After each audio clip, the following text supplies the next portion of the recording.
In light of what you just said to Jim about engaging with Cuba, I'd like to follow up on a question from yesterday. Okay.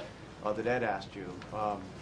So if engagement works when you're dealing with a country with a bad human rights record or a country that behaves poorly, why not North Korea? Can you explain the difference? Because you answered very directly yesterday. You said no, the president is not considering normalizing relations with North Korea.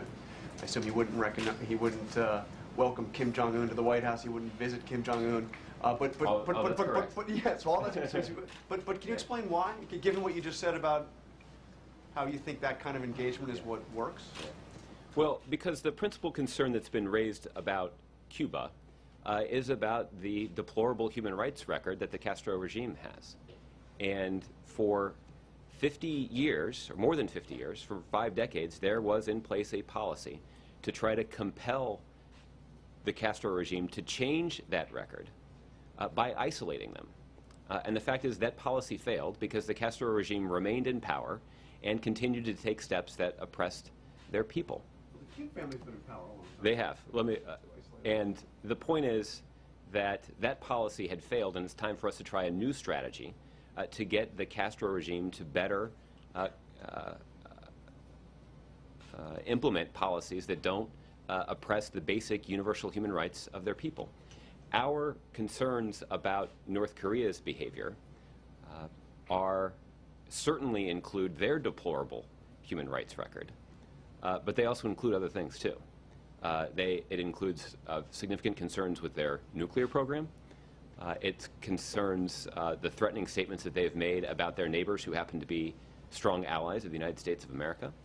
So our concerns with the regime in North Korea are different than the concerns that we have with Cuba. There is no concern that the Cuban regime is, for example, developing a nuclear weapon or testing long-range missile technology.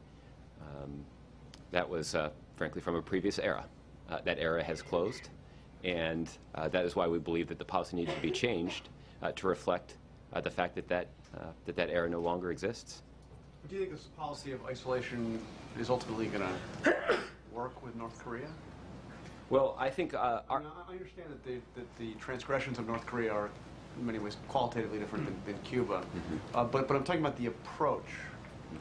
Because all the same things can be said, and this has been a long time, and there's certainly been no progress in changing North Korean behavior.